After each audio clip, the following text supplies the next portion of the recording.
और आदिवासी समाज के लिए, किसानों के लिए हम लोग विस्थापन का लड़ाई भी लड़ते रहे और एक हल्का हाथ में कलम भी संभाले रहे। कई धमकियां मिली। ये मुझको ये भी कहा गया जब बड़े कंपनियों के खिलाफ लड़ाई लड़े तो गाँव को वालों को छोड़ दो, नहीं तो इतनी गोलियां मारेंगे कि वीडियो सीओ के भ्रष्टाचार के खिलाफ में, हर तरह का भ्रष्टाचार के खिलाफ में लिखी। विकास की परिभाषा क्या होती है, क्या होनी चाहिए? जितने भी विस्थापन के खिलाफ लड़ाई लड़ते हैं उनको कहा जाता है विकास विरोधी। और जितना आपका लोहा है, तांबा है, कोयला है, सबको आप एक ही साथ निकाल दीजिए तो पूरा झारखंड तो खोखला हो जाएगा। तो ये जो रोल मॉडल है इसी को हम लोग महाविनाश बोलते हैं। मैं सबसे ये आग्रह करूंगी कि आप रोज आदिवासियत होके आदिवासियत को बचाने का संघर्ष को, सिद्धू कान्हू का संघर्ष को आप सेलिब्रेट कीजिए। जब हम जल, जंगल, जमीन और पर्यावरण बचाने की बात करते हैं तो झारखंड की माटी में एक ऐसी शख्सियत हैं जिन्होंने सिर्फ बातें नहीं की बल्कि उसे करके भी दिखाया। जी हाँ, हम बात कर रहे हैं झारखंड की आयरन लेडी कहे जाने वाली दयामानी बारला जी, जिन्होंने लंबे समय तक आदिवासियों के लिए संघर्ष किया, जो लंबे समय तक पत्रकार भी रही, जिन्होंने कॉरपोरेट घरानों के खिलाफ लड़ाइयाँ लड़ी और लड़ाइयाँ ऐसी कि उन्होंने कॉरपोरेट घरानों को घुटने पर लाकर रख दिया। जी हाँ, हम बात कर रहे हैं झारखंड की आयरन में लेडी कहे जाने वाली दयामनी बारला जी, जो कि आज हमारे साथ मौजूद है। विश्व आदिवासी दिवस के मौके पर आज हम उनसे जानने की कोशिश करेंगे कि उन्होंने यह लड़ाई कैसे लड़ी, उनके संघर्ष के बारे में जानेंगे और उनको ये हिम्मत कहाँ से मिली, उनके बारे में हम जानने की कोशिश करेंगे। दयामनी बारला जी, आपका हमारे चैनल पर बहुत बहुत स्वागत है। जोहार और धन्यवाद। प्रभात खबर ये मैं आज देख रही हूँ कि आप लोग अब सोशल मीडिया बोले या तो विजुअल मीडिया आप लोग चला रहे हैं। आप के मीडिया सेक्शन को मेरे तरफ से बधाई भी देना चाहेंगे। और जो आदिवासी दिवस के बारे में बात कर रहे हैं तो मैं आदिवासी दिवस के नाम पर सभी हमारे देशवासियों को, हमारे सभी पूरा विश्व के जो आदिवासी समाज है सबको मैं शुभकामनाएं देना चाहती हूँ। जी मैम, सबसे पहला सवाल आपसे ये है कि आपने कॉरपोरेट घरानों के खिलाफ ऐतिहासिक लड़ाई लड़ी। ये जो लड़ाई है इसकी ताकत आपको कहाँ से मिली? समीर जी, एक तो आप प्रभात खबर से जुड़े हुए हैं जी। और सौभाग्य रहा कि मैं भी प्रभात खबर परिवार के साथ मैं जुड़ी रही और उसके साथ ही मैं शुरू से ही जब मैंने संघर्ष करना शुरू किया तो मैं हमारे जो झारखंड के जो वरिष्ठ पत्रकार रहे हैं, जैसे फैसल अनुराग है, वासवी जी हैं, इन लोगों के संपर्क में मैं बहुत पहले से, ये कहें कि 1995 के पहले से ही मैं इन लोगों के संपर्क में रही। और आप जानते हैं कि जब जो आदमी संघर्ष करता है, जिस भी रूप में संघर्ष करता है समाज के लिए, अखबार के साथ ही उनको खोजते रहते हैं। तो हमारी भी मुलाकात अखबार के साथियों के साथ हुई और मेरे लिए ये सौभाग्य रहा कि 1995 में जब मैं कोयलकारों का लड़ाई में शामिल हुई, जहाँ पर 256 गांव को बचाने की लड़ाई ने कोयलकारों जन संगठन लड़ रही थी। एक तरफ सरकार जो बोल रही थी कि 710 मेगावाट बिजली हम पैदा करेंगे और वर्तमान गुमला जिला और वर्तमान खूंटी जिला में जो बहने वाली कारो नदी है और कोयल नदी है उसमें 2 जगह बांध बनाएंगे और 710 मेगावाट का बिजली पैदा करेंगे, करके हम देश का विकास करेंगे। और ये झारखंड में एक ऐतिहासिक लड़ाई है कि पूरी तरह से ये आदिवासी मूलवासी समुदाय, किसान समुदाय, जाति और धर्म और राजनीति से ऊपर उठ के आपका 256 गांव के लोगों ने लड़ाई लड़ा, अपना भाषा संस्कृति बचाने के लिए, जंगल ज़मीन को बचाने के लिए। और उन लोगों का एक ही ये था, लक्ष्य था कि हमको अपने पूर्वजों का ज़मीन बचाना है। और इस लड़ाई में मैं 1995 में मतलब वहाँ जाके शामिल हुई। उसके बाद लगातार मैं अखबार के साथी जब रिपोर्टिंग करने के लिए जाते थे, उस समय का जो इंडियन एक्सप्रेस में अरुण ठाकुर जी थे, जनसत्ता के लिए वासवी जी रिपोर्टिंग करती थी, और प्रभात खबर के लिए फैसल अनुराग रिपोर्टिंग करते थे। उन लोगों के संपर्क में लगातार रहे। और मैं कोयलकारों का आंदोलन में रहते हुए फिर आपका प्रभात खबर में डायरेक्ट इनडायरेक्ट जुड़ी। बाद में मैं अपना रिपोर्टिंग भी करना शुरू किए। जब आंदोलन हम लोग जीते, हम लोग कोयलकारो जन संगठन के साथ लड़ने वाले नौजवान, और एक तरफ नेतरहाट फील्ड फायरिंग के रेंज के खिलाफ जो लड़ रहे थे, वहाँ के जो छात्र नौजवान मतलब ज़मीन बचाने का लड़ाई लड़ रहे थे, वो लोग 245 गांव को बचाने के लिए दोनों लड़ाई जीते हम लोग। लड़ाई जीतने के बाद वहाँ से जो मतलब आपका जो यूथ आए थे, और मैं कोयलकारो आंदोलन के तरफ से आई थी, हम लोग मिल के पत्रिका शुरू किए, जनहक पत्रिका। उसके साथ ही हमारा लेखन का काम शुरू हुआ। उसके बाद प्रभात खबर में भी आपका 1996-97 से लिखना शुरू किए। और उस समय के जो आपका तत्कालीन प्रधान संपादक के हरिवंश जी, और वो स्थानीय संपादक के रूप में हरिनारायण जी थे। सभी लोगों का ये हम लोगों को मतलब एक स्पेस उन लोगों की तरफ से मिला। और आदिवासी समाज के लिए, किसानों के लिए हम लोग विस्थापन का लड़ाई भी लड़ते रहे, और एक हल्का हाथ में कलम भी संभाले रहे। तो ये जो लड़ाई है, जो आपने सवाल किया कि हमने वो लड़ाई जीती, तो हमारे हाथ में, एक के हाथ में कलम था और एक के मैंने मेरा पैर मैदान में था। तो ये दोनों जो ताकत था, वो दोनों ताकत मिलके ही मुझको इतना एनर्जी दिया कि गांव वालों के बीच में मैं लगातार रही। 365 दिन में मैं 320 दिन 25 दिन मैं किसानों के साथ ही रही, घूमते रही आदिवासी समाज में, और गांव बचाने के लिए मैं लगातार लड़ते रही। तो वहाँ से मेरा जो कोयलकारो जन संगठन से मैंने जो लड़ने की जो लड़ाई कैसे लड़ा जाता है, अपने संसाधन से, अपने बलबूते, और आदिवासी समाज के लिए हम लड़ाई को किस दिशा में किस तरह से ले जा सकते हैं, ये कोयलकारो जन संगठन से ही मैंने सीखा। उसके बाद तो लगातार मैं जितना भी विस्थापन की बात आई, झारखंड में हर लड़ाई में शामिल होते रही। राज बनने के बाद जितना भी यहाँ पर जन संगठन विस्थापन के खिलाफ लड़ाई लड़ी, उसमें शामिल होने का मौका मिला। और उसके साथ ही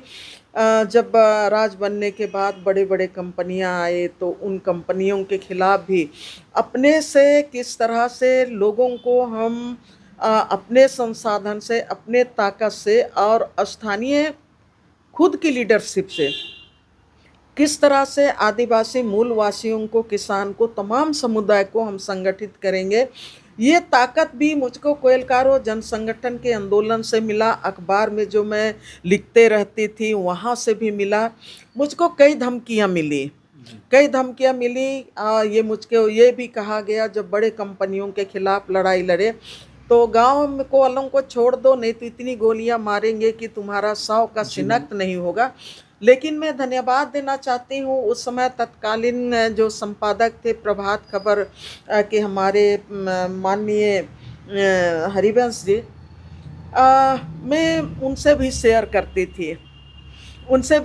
करती थी। तब मेरा मनोबल वो मजबूत होता गया। और जितने भी अखबार में लिखने के चलते बहुत सारे लोग मुझको जानने लगे, तब मेरा जो ताकत था वो हर आम जनता के साथ था। और मेरा मानना था कि हम सच्चाई का लड़ाई लड़ रहे हैं। जल जंगल ज़मीन सच्चाई है, वो धरती सच्चाई है, सत्य पर आधारित है। जहाँ पर हम खड़े हैं वो धरती सत्य है। और यहाँ से हम मेरा मैम, इसी में एक दूसरा सवाल ये आता है कि आपने जैसे शेयर किया कि आप एक पत्रकार भी रही, आप विभिन्न लेखों के लिए लेख भी लिखी, आपको किन किन लोगों से मदद मिली, है ना? तो मेरा इसी में जो सवाल ये है कि ये जो पत्रकारिता का जो अनुभव है ना? ये आपको ये आपके जो संघर्ष है, आपका जो आंदोलन है, इसमें आपके लिए कितना मददगार साबित हुआ? यही हमारे दर्शकों को बता दीजिए बेहद संक्षिप्त में। मैं ये कहना चाहूँगी बहुत संक्षिप्त में, जब मुझको मैंने अखबार की दुनिया में कई अवार्ड मिले। उसके साथ ही मुझको एक मैंने अवार्ड मिला था, पहला अवार्ड पी सैनाथ का। और उसमें एवरीबॉडी लव्स टू ड्राउट करके जो उन्होंने किताब लिखा था, और उसमें झारखंड में मुझको पहला जब अवार्ड मिला तब प्रभात खबर में पहला जो प्रोग्राम हुआ उस समय पी सैनाथ आए थे और प्रभास जोशी जैसे लोग भी आए हुए थे। और प्रभात खबर में जिस दिन मुझको अवार्ड मिला उस दिन हरिवंश जी एक बात बोले थे कि दयामनी का रिपोर्टिंग में हमें कहीं पर भी कोई शक नहीं होता है, इसलिए कि वो ज़मीन पर जाती है, लिखती है। और इनमें एक खूबी है कि इनकी रिपोर्ट अगर नहीं छपती है तो सीधे मेरे चैम्बर में आती है और बोलती है कि सर हमने इतना रिपोर्ट दिया, हमारा ये गांव का रिपोर्ट नहीं छपा है। तो यह हमारे लिए बड़ी ताकत थी अखबार में लिखने के साथ। मैं उन लोगों को मैं कहना चाहती हूँ कि कई चीज़ें मैंने इसके खिलाफ में, आपका भ्रष्टाचार के खिलाफ में, BDO के भ्रष्टाचार के खिलाफ में, हर तरह का भ्रष्टाचार के खिलाफ में लिखी। यहाँ तक कि मनरेगा पर भ्रष्टाचार था उसके खिलाफ भी मैं लिखी। वो आपका लंबा किस्त पर किस्त छपते रहा। और इसका जो लाभ मिला मुझको, बहुत सारे लोग मतलब दलाल लोग, माफिया लोग मुझको कमज़ोर करने की कोशिश की, लेकिन मुझको कमज़ोर नहीं कर सका, इसलिए कि मेरा लड़ाई सच्चाई का था और मेरा एक पैर आम पब्लिक के साथ था। और उनका जो आवाज़ अखबार के माध्यम से मैं देश दुनिया तक पहुंचाने का काम कर रही थी। जी मैम, आपने जैसे बताया कि मतलब आपने बहुत आंदोलन किए, आपको धमकियाँ भी मिली, कैसे आपने भ्रष्टाचार को उजागर किया। अक्सर देखा जाता है कि जो लोग आंदोलनकारी होते हैं या फिर जो सच के साथ देते हैं, उनको अक्सर जो है कि विकास विरोधी का ठप्पा लगा दिया जाता है।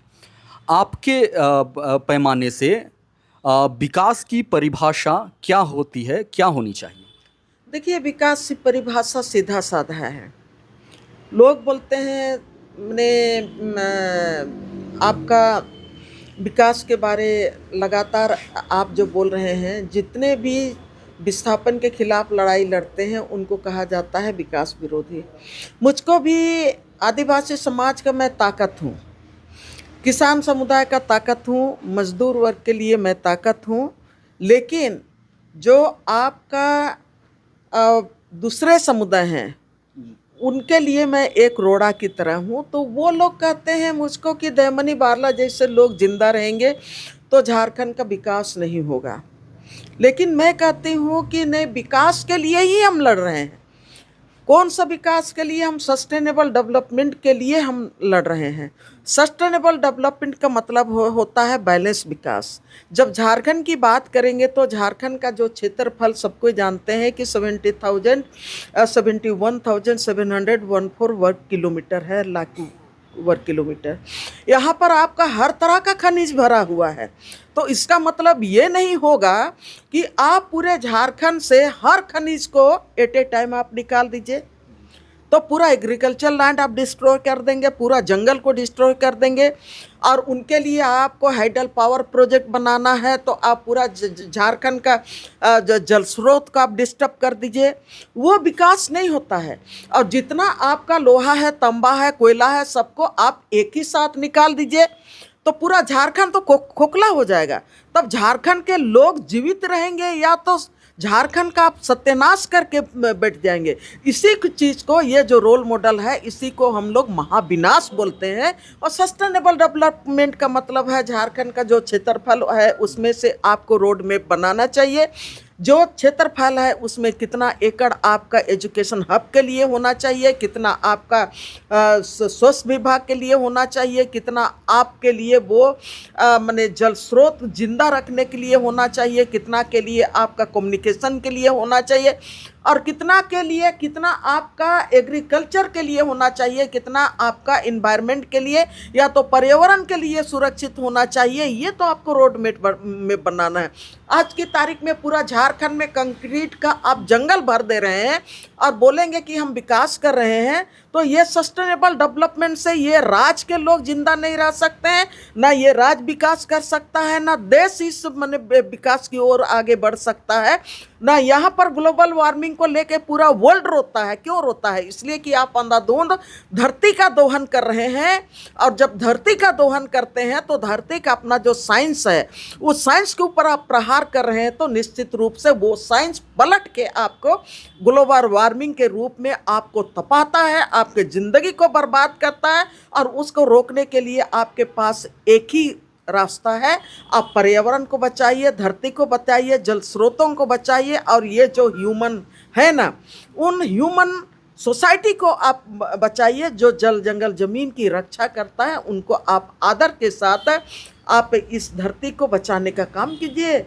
यही एकमात्र रास्ता है। अपने आने वाली पीढ़ी जो आज युवा है, जो कि अपने जल जंगल ज़मीन को बचाने के लिए अब भी डायरेक्ट या फिर इनडायरेक्ट तरीके से लड़ाई लड़ रहे हैं, उनसे आपको क्या अपेक्षाएं हैं? मैं एक ही अपेक्षा रखती हूँ उन लोगों से। और जो आज के नौजवान हैं उनके पास बहुत सारे अपॉर्चुनिटी है, बहुत सारे ऑप्शन है। आज के नौजवान पढ़े लिखे हैं, पहले की तुलना में आज ज़्यादा पढ़े लिखे नौजवान सामने आ रहे हैं। मीडिया के रूप में मेन स्ट्रीम मीडिया अगर उनको जगह नहीं मिल रहा है तो उनके पास सोशल मीडिया है। हर कोई आज सोशल मीडिया से जुड़े हुए हैं। उनको बस इतना ही आज बोलने वो जानते हैं, लिखने जानते हैं। उन लोगों से मेरी उम्मीद इतना ही है कि आप अपने इतिहास को समझिए। सिद्धू कान्हू, चांद भैरव, बिरसा मुंडा जैसे जो हमारे महानायक है, वो किस तरह से जल जंगल ज़मीन बचाने के लिए, आदिवासियत को बचाने के लिए, यहाँ का भाषा संस्कृति को बचाने की लड़ाई लड़े। और उसके साथ ही जब हम आगे की बात करेंगे तो किस तरह से कोयलकारो परियोजना की लड़ाई लड़ी गई जाति और धर्म और राजनीति से ऊपर उठ के। जिस तरह से आप नेतरहाट फील्ड फायरिंग रेंज के खिलाफ 245 गांव के लोगों ने लड़ाई लड़ी, जाति धर्म और राजनीति के ऊपर आदिवासियत को बचाने की लड़ाई लड़ी।